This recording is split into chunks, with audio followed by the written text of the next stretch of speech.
நீங்களாம் கவனிக்கிறீங்க. அது என்னன்னு நான் உங்களை கேள்வி கேட்க போறேன். ஓகேவா? கவனிங்க, எல்லாரும் கவனிங்க. இது என்னன்னு தெரியுதா? நிலம். அது இது என்ன? ஹார்ட். போட்டு விடு, போட்டு விடு. எல்லாம் லைனா நில்லு, அழகா தள்ளி தள்ளி நில்லு.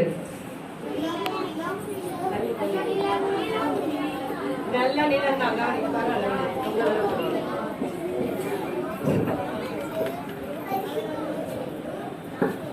இவங்க என்ன மெசேஜ் சொல்ல வந்திருக்காங்க பாக்கலாமா? நான் தான் இப்ப வரப்போறேன். சரியா?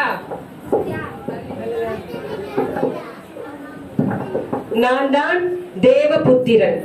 நான் விதை விதைக்க வந்துள்ளேன். என்ன பண்ண போறேன்னா, இந்த விதை ஆண்டவராகிய இயேசு கிறிஸ்துவின் வார்த்தை விதைக்கிறேன். எல்லா நிலங்கள்லயும் விதைச்சிட்டேன்.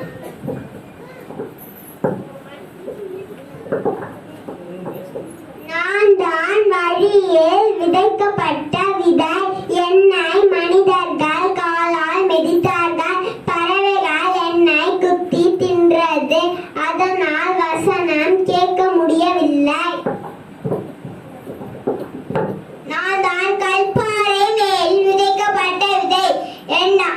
நான் கொஞ்ச நாளைக்கு வசனத்தை கேட்டேன். அதனால் என்னால் 30 மடங்கு பலன் கொடுக்க முடியும்.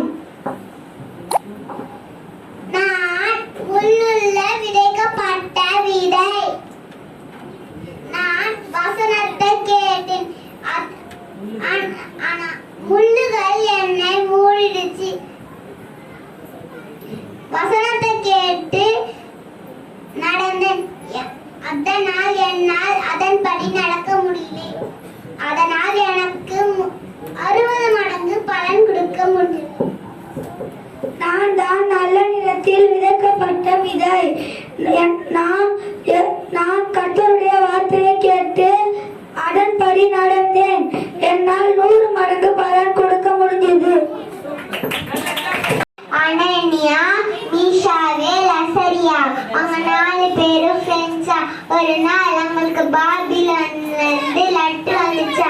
அங்க இருக்கிற ராஜா அவங்களுக்கு அனுப்பியிருந்தாரா. அந்த ராஜா பேரு நேபுகாத்நேச்சாரா. அந்த ராஜா வந்து அவங்களுக்கு விருந்தாளின்னா சாப்பாடு ரெடி பண்ண சொன்னாராம். அப்ப அவங்க ரெடி பண்ணி கொடுக்கும் போது அந்த ராஜாக்கள் பாதி சாப்பிட்டு வச்சு சாப்பாடு போய் கொடுக்கும் போது, எங்களுக்கு இந்த சாப்பாடு வேணாம், பருப்பு சாதம் மாதிரி இருந்தா தாங்கன்னு சொன்னாங்களா. அந்த நாட்டுல ராஜாக்கள் சொன்ன கட்டைகளை மீறினாங்கன்னா அவங்க தலைய வெட்டிடுவாங்களாம்.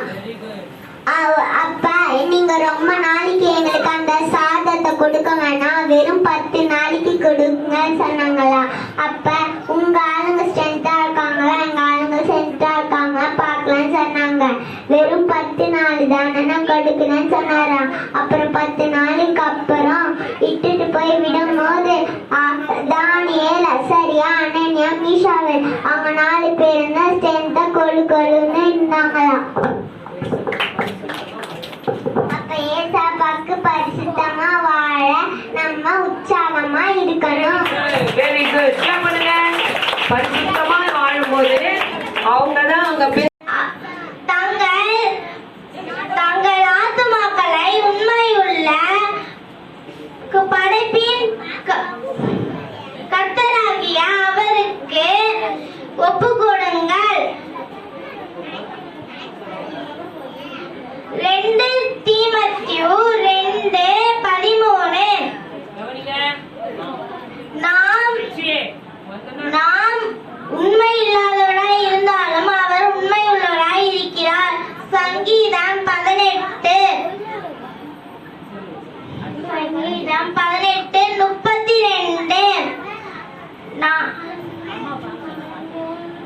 நாங்கள்